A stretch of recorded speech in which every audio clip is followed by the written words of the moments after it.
Game on for our best of 3 at the Heroes Battle Arena, powered by G2A on Twitch. We have G2 Esports versus TeamLiquid, and this is the first map of the best of 3 series. We're currently seeing Tyrande being picked first after we had very fast bans against Tyrael and Kel'Thas.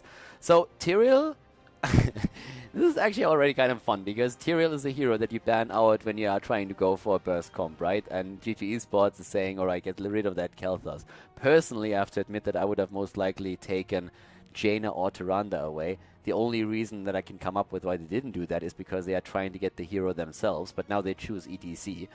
Jaina with ETC is solid. If that mosh pit hits, your store... Oh my god, they go into Tacita. They allow TeamLiquid to get Jaina with a Tyrande. They could go Sonya Jaina now. They will at least take one of the two. Maybe even both. No? Don't make me look bad. Alright, there we go.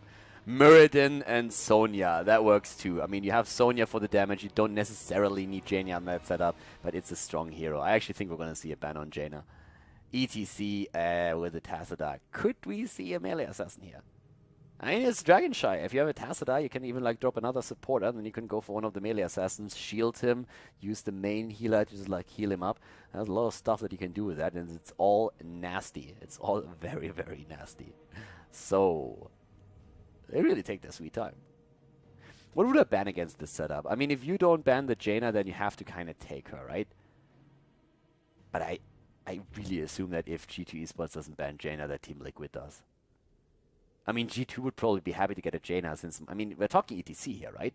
A Mosh Pit plus Storm, so the Blizzard and Cone of Cold is just too much. So they ban out Vala. TeamLiquid is most likely going to take down Jaina. What else could they take down? I mean, I was so fixated on Jaina that I didn't really think about the other options that they had for bans. We could see a melee assassin ban, since Tacita is already in play. We could see an Uther ban. That also would make sense to make sure that Tacita does not get... you don't get the Tacita shield plus a divine shield. So there are actually options. They don't necessarily have to ban out Jaina if they're okay dealing with her. And I mean, they have a Sonya, they have a Muradin, they have a Tyrande, so Jaina could be bursted down quite easily if they get close enough, so they don't have to ban her out. And if G2 Esports decide to not take her, they can just simply pick her. So yeah, they ban out that Uther. As I said, Uther plus Tacita, that is just basically the recipe for disaster, since your opponent can pick any melee assassin he wants, and it's going to rock. So... with the rocking ETC as the first pick, how is G2 Esports going to play this now, though? This is one of the things that is, like, it makes me a bit curious here, because there's the Jaina. Alright, I like it. They take the Jaina as expected, but what's going to be the whole idea here? I mean, there has to be a little bit more to it than that, right? Tacita is already great, but you need to have something else. ETC as a solo tank, only going to work if you add a second healer. Without that, it doesn't really work too well. But nothing thus far. Come on, boys. You can do it. 30 seconds. I mean, what would I take? I would take a either second healer or second frontliner. Thinking about it, I would probably take that second frontliner either way. We haven't seen a Johanna today. It's just hitting me now. We haven't seen a Johanna today. Okay, here comes the second healer. G2 Esports has made a very similar setup work just recently. But TeamLiquid has so much potential with this comp right now. Abathur has not been taken either. Dragonshy is not the best Abathur map, but still, you could think about picking him here. You could try and put that in as a bit of a surprise. We have seen him there. Not that often, but it's still an option, but I don't think they're going to go for it. They might pick a Reyna if they want to have the extra damage here. We can use that also against something like an ETC, but they already have a Sonya and Muradin, very strong frontliner, so a bit of range damage would be nice. Falstad and Reyna are the two options that I have. I would probably pick the Falstad over Reyna because of Brightwing, so that you have also the mobility on the map and can fly to the shrines and assist your teammates. So I think Falstad might be the better deal here. The Reyna, on the other hand, can be a bit better against ETC's Mosh Pit, since he has that penetrating round, which is just a little bit more reliable, as long as he can hit it. So TeamLiquid is also waiting, and it is indeed Reyna. I like it. Makes sense. And Leoric. Triple warrior for them. Leoric, Sonya, and Muradin, and that Tyrande in the back. Okay, coolio. How is G2 Esports going to finish off that draft? I don't know, with these guys, and especially with the start in the draft, I always expect that they have like this one twist where you suddenly look at it and there's this surprise last pick and you're just like standing there stunned and you're like, oh my god, did that just happen? Did they really just choose Murky? Or Atanis? We have still not seen Atanis in competitive play. The hate. Poor Atanis. Well, 6 seconds. Boys, you're cutting it close. It is Sylvanas. They love to play Sylvanas. G2 Esports really, I mean, they pick Sylvanas by now, nearly on every map. Actually not bad against like such a heavy melee setup. If you hit that Wailing Arrow, you can basically like hit that thing blindfolded and you're at least going to hit like 2 or 3 heroes because everybody is just like going to be there at the front. So, yeah, interesting setup that we're seeing for G2 Esports at this point. They are successful with stuff like that. If I look at this, I would be like, this is a bit weird. Like an ETC alone against 3 warriors and a Reyna. Can he really survive that? Yes, they have a Tassadar, they have a Brightwing. I don't know. TeamLiquid has a very solid setup. I like TeamLiquid setup. I like it a lot. G2 Esports have shown, though, that with comps like this, they can be very successful. So we have the last few players also joining the lobby. And that means that we're going to see the start of the game any moment now with Dragonshire, our first map. Of course, this is still a best of 3 series, right? So like keep that in mind. We have, after this map, Cursed Hollow coming up next. And also Sky Temple, if need be. 3rd map here for them. So the Polish team is one of the teams that has played for the longest time together in Heroes of the Storm. Actually, like they switched only... Who did they switch out? They switched ADRD out. ADRD came into the team. And also we had at some point, like in the old days when G2 Esports was still Team Paper. You know why? Because paper beats rock. I'm not making that up, by the way. I'm totally serious. That's the explanation that I got.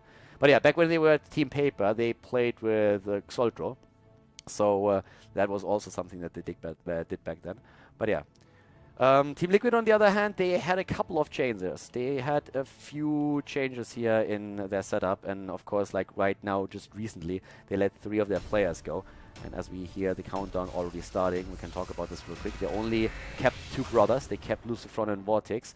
And we have them now with Lucifron, Vortex, Lowell, Gerd Amherd, and Chris. So 1 guy from Switzerland. We have 2 Germans and also 2 Spaniards. And well, our first map is starting here. The new setup. They said that they themselves, they say that one of their biggest strengths is really the way that they communicate, like the team atmosphere right now.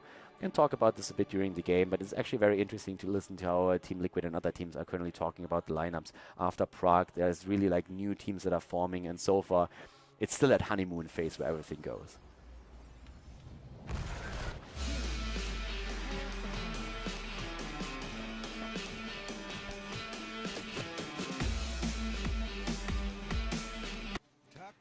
Game number 1, everybody. TeamLiquid versus G2 Esports at the Heroes Battle Arena. And to the left side of the map, we have Lowell on Sonya for TeamLiquid with Vortex on Reyna, Gerd Amherd on Tyrande. We have Chris on Leoric, Lucifron on Muradin.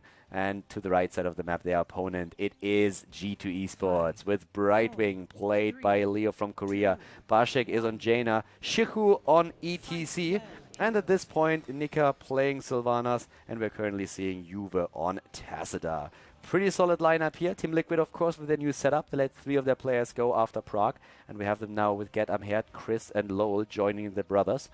The cool thing about them is that when you talk to them, one of the main things that they list why they feel like this setup is going to work out for them is that the team mentality is extremely strong, and that just the mentality of all of the players is very nice, that even when they have losses, there's like no arguing.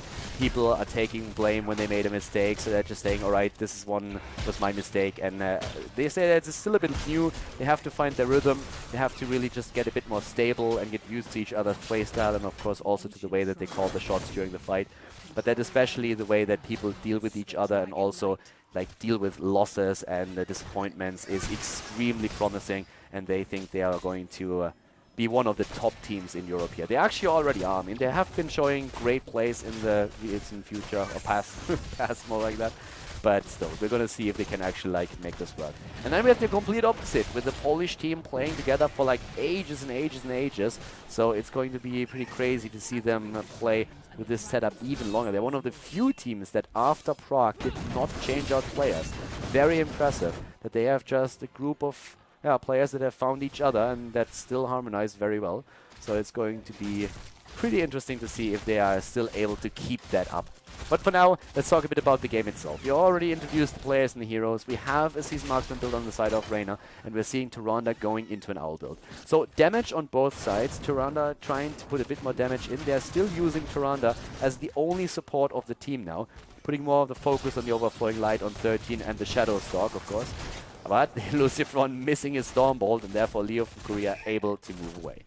When we're talking talents on the side of the Polish team, we are seeing now, of course, Brightwing again with that focus on the phase shift builds. Oh, sorry, not phase shift, but of course his jump build. Going for the phase shift, sorry. We have up at the top lane, Lowell with the first temple taken. And he is going to, well, he's probably not gonna, he's gonna lose that. There's like 2 heroes already moving his way. But we have a potential Dragonite, and yes, they get it! Juve was not ready with the auto attack. And Chris takes a 2-minute and 20-second Dragonite and is starting to move into the mid lane.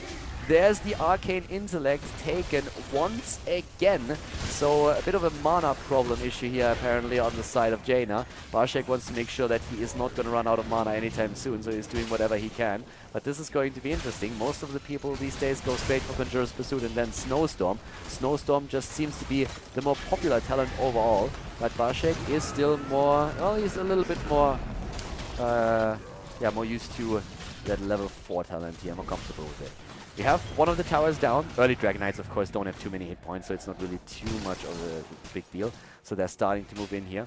We have with the talents and everything else that's currently happening with the wind here, of course, taken on Jaina. It's actually one of the big differences between the North American meta and the European meta.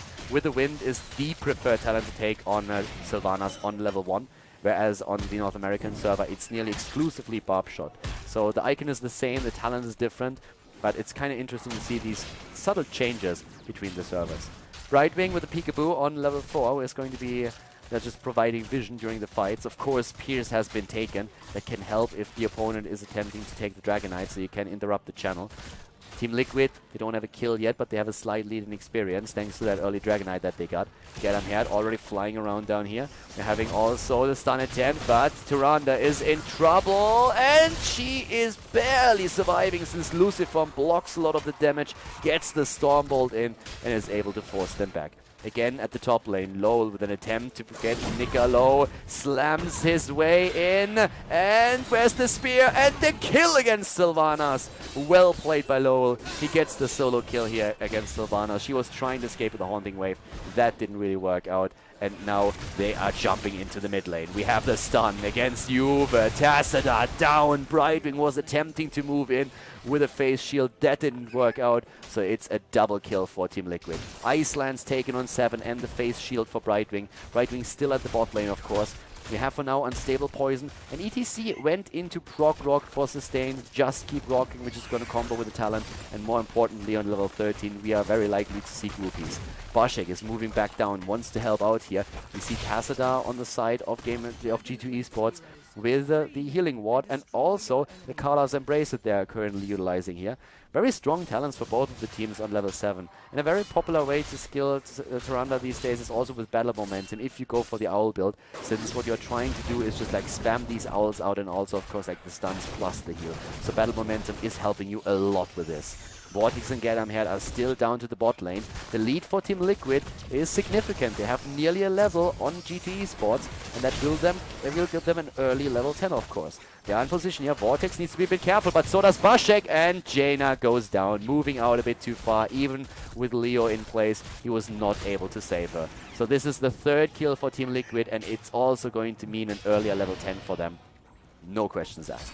There's the level 10. Nika used the Haunting Wave, and he dies. He dies to Chris with a Skeleton Swing and Lowell with a Slam. He already used his Wrath of the Berserker. They hit level 10, and he quick picks it and uses it right away to get the extra damage and to drop the opponent. 4 kills against 0. TeamLiquid with Shadowstalk, March of the Black King, Avatar, and the Hyperion, and they might get another Dragon Knight. Oh, Juve moved in deep to deny it, even drops the healing ward now. Chris is still on the spot though, and nobody is really fighting for these additional shrines. Juve actually the one who is currently getting all that damage, but Lucifron has to be careful since it's a 4 versus 2 as the rest of Team G2 Esports jumps in to help out, especially of course brightening that shield. That also of course means that they gave up on the idea to claim one of these shrines. They focused their attention into the mid lane, and that puts them in a bit of an awkward spot, but they have level 10 now. And that's Wailing Arrow, Blink Heal, Mosh Pit, finally a chance to maybe contest TeamLiquid. The Ring of Frost is also going to help. Again, the attempt to go for that. This is going to be a Dragon Knight. Yep, Sylvanas is too late at the top. Lowell putting even more pressure onto Nika. And here is again that spear, but this time Nika gets away. The Dragon Knight, on the other hand, is going straight for the tower, and that tower is not getting away because, well, it can't move. So it just stands there, takes the hits, and goes down and grants the extra experience to TeamLiquid. They are playing a great game right now. Really, really well done. So Lucifron is jumping the wall. Yu was trying to just like keeping in here. And Vortex is committing to the Hyperion for the damage against the structures down here. That also creates a bit of space for the Dragon Knight, which is still in the mid lane. Level 12 versus level 11. Chris is just dancing around, buying some time. He has 20 seconds. There's no rush. He already did a lot of damage, and the Breath of Fire is all that he needs for now. Focus the attention of the opponent in. And that's, by the way, one of the examples where we could see why Ice Lance can be just such a great talent, better than Frostbitten. It's very situational, of course. It depends on your personal preference. But if you really have the cooldown reduction on the Ice Lance and you usually hit your skill shots, then you can first of all kite an opponent much better. You can basically kite them 6 days to Sunday. It's pretty incredible. And if you hit those over and over again, you also get more damage in the long run. Ice Lance has been taken a lot more lately, but you still see Frostbitten, of course, as a talent. So it's very much a matter of playstyle preference. Lowell against Nika and Shiku. Not dying here. Very nice rotation, actually, from G2 Esports. But we saw Lowell paying attention to what was happening on the map. They have level 13 talents. And that means now, of course, we saw one of them already in play, the Mystical Spear. Reyna, with his Seasoned Marksman build, goes obviously into Giant Killer. That will put even more pressure onto ETC. Overflowing Light will allow Tyrande to keep these heals up next to the Shadowstalk as the main ability. And we have Spell Shield plus Thunderstrike taken. Yo, up at the top, the Stormbolt, Lucifron, he misses it. But still that massive, massive lead for TeamLiquid. Very solid game. It's actually kind of fun to see TeamLiquid excelling at this point, because they played against G2 Esports already recently. That was during the Fractbite Masters. They won the game with a 2-1 victory, but it was a very, very close series. And just before that, TeamLiquid played 2 other matches in the same group at the Fractbite Masters. And the thing is that they really struggled a lot at the start. But now, if you compare the performance here to how they played back then, you can really see the improvement. And that kind of caters towards what we were talking about earlier. They said that just the attitude of all of the players in the team is absolutely amazing, and that they feel they can really make something happen here with this team, but that they will still need a bit of time, and it currently shows. They improve constantly, but of course there's other very strong teams out there. Fnatic, to just name one of them, they've been playing incredible matches. Level 13 for both of the teams, and the flank against, oh my god, the ragdoll ending up down here somewhere. Jaina just gets blown to pieces. That poor gal didn't stand a chance at all. She didn't go into Ice Block on level 13, but went into Icy Veins. And that, well, let's just face it, that kind of backfired hard. That was the moment where I was like, where's my Ice Block? And she just flies to the other end of the map. That was brutal. TeamLiquid just jumping her as soon as they could. Next to Ice Block, so the Icy Veins, we have now Shielders taken, Groupies, Evasive Fire, and also the Prescience. Level 16 versus 14. It's again a talent lead. Once again. And there's the no escape for Lowell. He is really aggressive right now with this setup. Like, the entire build that he has is just catering towards mobility and just the presence of Sonya on the map. Lucifron claims another Dragon Knight for his team. After the Ghastly Reach was taken on level 7, we are now seeing the renewed swing for Leoric. And we have the True Shot Aura for Tyrande. She did not go into Ranger. So that's an interesting touch, that Ranger is ignored since we have Empower taken. And also Pierce. I would have really expected Ranger to be the level 16 talent, but for now he's just going straight into the True Shot Aura, which is a good talent. I mean, there's absolutely no doubting that. but that still feels a little bit like a misclick. Like, I don't know, maybe I just thought he's not getting his value out of these owls, but still, that's a bit odd to see him go for an owl build and not take the ranger talent, which is such a crucial part of the entire setup. At this point, the first keep might fall. Shadowstalk used. Are they going to try and snipe it? Ooh, that silence. That didn't really do anything. It hit 3 heroes, but it was just at a time when nobody was following it up, so they couldn't really get any damage in. And that's a bit of a wasted ult. Didn't really help them. And here comes the Hyperion. The Hyperion alone should actually take down the keep here. And another hit by Tyrande. Yeah, Hyperion, is it going to take it out? Yes, the keep dies. The keep is down, level 17 versus level 15. Now 5 kills against 0. TeamLiquid, I just want to say that they control this map. They really control what's happening right now. They play an absolutely amazing game when it comes to that. They're just like controlling their side of the map. They don't lose any structures. They're making sure that they're moving away from any kind of engagement that could turn into the favor of G2 Esports. And very well done here. I'm really liking the way that they're moving on the map. And G2 Esports, I mean, it's not like they're playing a bad game or anything. It's just they struggle really to get this setup going. They're always behind, either with the talent or they're at a numerical disadvantage. They have then with Barshek a hero that needs the assistance of the rest of the team, especially without the ice block on level 13. And every single time TeamLiquid saw an opportunity to get a kill, they moved in and they took it. And they just exploit these tiny windows that they have perfectly. Leo did not expect there to be this many heroes, and this is exactly showcasing what I've just been talking about. Again, we have a hero on the map trying to do what he's supposed to do. Split push experience. Be on the other side of the map. He sees the heroes coming, but he can't even escape. That stun from Tyrande was just too good. Now they are level 16 versus 16, at least when it comes to talents. But it's that 4 versus 5 position in the game that makes it impossible for them to really force a fight just yet. Here's now finally Speed Metal. We have the Cold Embrace, the Dimensional Warp, and Critterize taken. Critterize and Numbing Blast, so they're trying to root the target down and get a bit of extra damage in. But TeamLiquid is taking structure after structure, position after position. They take another Dragonite right now. They are already in the middle of the map to claim the Dragonite, and that should mean keep number 2. They have a 3-level lead, and they're starting to move in already. Lowell is even jumping the gun here, moving in before the Dragonite is even there, but the rest of the team is rotating now. Leoric is still in the bot lane, but not for long. He's joining up with the rest of the team, and they are going in for this one now. TeamLiquid with an incredible position here. This is like the TeamLiquid of old, dominant as they were in Europe. They did not go to BlizzCon, they did not qualify in Prague.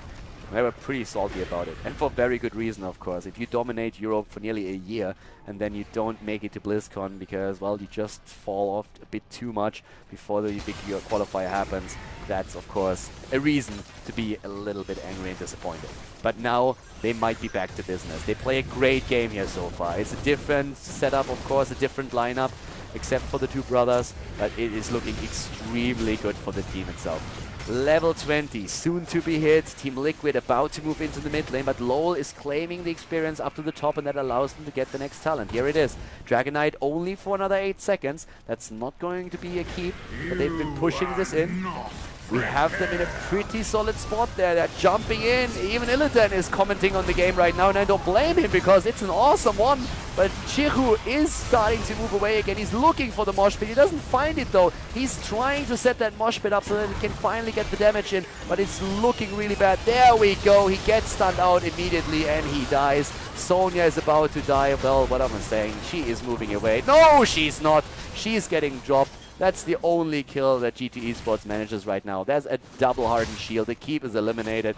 There's also the kill against, well, Nexus Frenzy is taken, Hunter's Swiftness, and we have 4 Mirrodin Rewind. They take everybody down, and TeamLiquid is going to finish this right here and now. Tassadar, the only survivor, he can spam force balls no matter what. This is not going to change a thing. Great play by TeamLiquid. Really, really well done here. They take the lead in the best of 3 series at the Heroes Battle Arena, powered by Twitch and G2A. Great play here by TeamLiquid, but of course, they still have to win another map, but they take the lead in the best of 3 series now.